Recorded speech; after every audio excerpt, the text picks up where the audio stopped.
दर्शक बंधु आज सकाल समय पुणी घटी जाइए आउ एक अघटन भारसाम्य हराई रास्ता कड़क ओलटि पड़ा मालबुझे 10 चकिया हाइवा ट्रक ड्राइवर गुरुतर आहत। सूचना प्रकाश कि आज सकाल समय बालेश्वर जिला सिमुलिया ब्लॉक अंतर्गत मार्कोणा रेल स्टेशन कार्य नियोजित होता ट्रक मान गोटे ट्रक अदा क्रसर माल बुझे कर मार्कोणा अभिमुखे आसुवा बेले छचिंदा रास्ता निकट में कौन कारणवश ट्रकटी भारसाम्य हराई रास्ता कड़क ओलटि पड़ा देखा मिलता। फल गाड़ी मध्य ड्राइवर जनक गाड़ी मध्य चापी हो रही बेले स्थानीय लोक मैंने देखि उद्धार कर सिमुलिया गोष्ठी स्वास्थ्य केन्द्र में भर्ती कर देखा मिलता।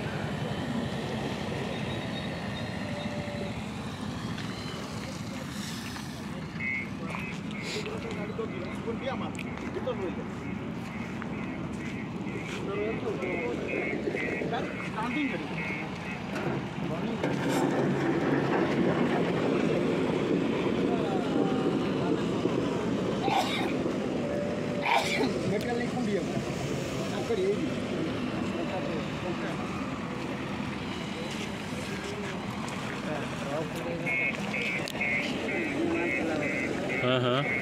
माल